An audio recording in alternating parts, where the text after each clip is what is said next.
9 এবং 10 এর বাচ্চারা, তোমরা যারা আছো, তোমাদের হচ্ছে আজকে তোমাদের জেনারেল ম্যাথের 2.1 এবং 2.2 থেকে জাস্ট কিছু এমসিকিউ দিছি, জাস্ট সলভ করে দিচ্ছি। সো তোমরা দেখো তো এখানে কি বলছে যে, মনে করি এ হচ্ছে একটা উপাদান দেওয়া আছে 1 2 3 আর এ বি সি, তাহলে পি অফ এ কয়টি?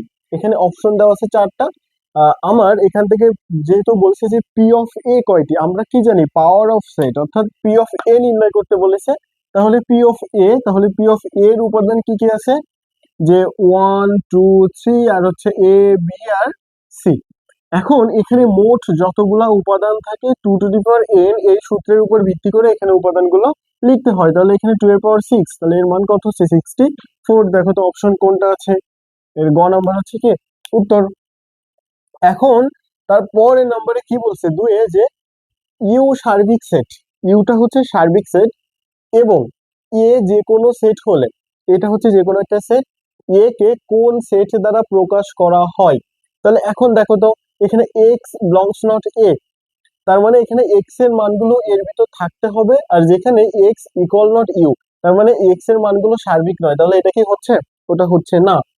খ নম্বর কি বলেছে, এক্স এর মানগুলো ইউ এর ভিতর থাকবে, আবার এক্স এর মানগুলো আবার এ এর ভিতরেও থাকবে। আমার এখানে বলেছে যে এ যে কোনো সেট, তাহলে এটা হচ্ছে কি এক্স এর একটা সেট হচ্ছে, তাই না? আবার গ নাম্বার দেখো, এক্স বিলংস নট ইউ, মানে এক্স এর মানগুলো ইউ এর ভিতর থাকবে, কিন্তু এক্স এর মানগুলো আবার এ এর ভিতর থাকবে না। আমাকে বলেছিল ইউ সার্বিক সেট হতে হবে এবং যে কোনো সেট হলে যে কোনো সেট দ্বারা প্রকাশ করতে হবে। তাহলে এটাও তো আর কি হচ্ছে না, যেহেতু এক্স ইকুয়াল নট এক্স, এটা হচ্ছে না। ঘ নম্বরে বলেছে এ প্রাইম, তার মানে ইউ মাইনাস এ, এটা হচ্ছে না। তাহলে আমার এর উত্তর হচ্ছে জাস্ট এই কি খ নাম্বার। ক্লিয়ার?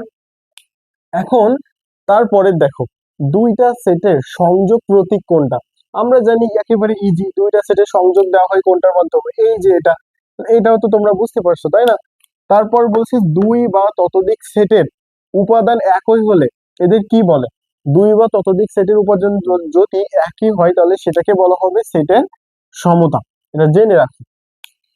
তারপর বলছে এ হচ্ছে 2 3 5 আর হচ্ছে x comma y, x belongs not A, y belongs not x, y সমান x-1 হলে আর কে তালিকা পদ্ধতিতে প্রকাশ করলে কোনটি হবে। তাহলে দেখো তো এখানে আর এর মান দিয়েছে এক্স বিলংস নট এ, মানে এক্স এর মানগুলো এর ভিতর থাকতে হবে, ওয়াই এর মানগুলো এর ভিতর থাকতে হবে, আর এর মানটা কি দেওয়া ছিল যে 2 3 আর 5। এখানে সমীকরণ দেওয়া আছে কি ওয়াই সমান x-1। তাহলে এখন জাস্ট আমার কিছু মান বের করতে হয় না, 3 অথবা 4টা। তাহলে এটা হচ্ছে এক্স, এটা ওয়াই। তাহলে এখন এক্স এর মান যদি এখানে 2 দেওয়া হয়, ওয়াই এর মানটা কত হচ্ছে 1। এখানে যদি 3 দেওয়া হয়, ওয়াই এর মানটা কত হচ্ছে 2। এখানে যদি 5 দেওয়া হয়, তাহলে ওয়াই এর মান কত হচ্ছে 4। এখন এক্স এর মানও এর ভিতর থাকবে, ওয়াই এর মানও এর ভিতর থাকবে, এমন মান আমার দরকার। 2 1, দেখো 1 নাই, 3 2, 3 এখানেও আছে, 2 এখানেও আছে, তার মানে আমি এটা নিতে পারতেছি। 5 4 এটা নাই, 4 নাই, তাহলে আমার উত্তর হচ্ছে 3 এবং 2। দেখো কোথায় আছে 3 এবং 2, এই তো গ নাম্বার। ক্লিয়ার? আশা করি বুঝতে পেরেছো।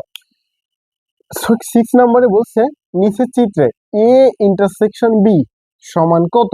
তাহলে দেখো তো এটা হচ্ছে এর মান, এটা বির মান। দেখো তো ইন্টারসেকশন বলতে কি বোঝায়, যেটা কমন, যে জায়গাটা কমন জায়গায় মান কত হচ্ছে এক্স, তাহলে আমরা মুখেই বলতে পারি এটা হচ্ছে এক্স নাম্বার। যদি ভালো লেগে থাকে অথবা বুঝতে পারো তাহলে অবশ্যই রিপ্লাই করো। আশা করি পরবর্তীতে আরো কিছু তোমাদের এমসিকিউ নিয়ে চলে আসবো। তো সকলে ভালো থেকো।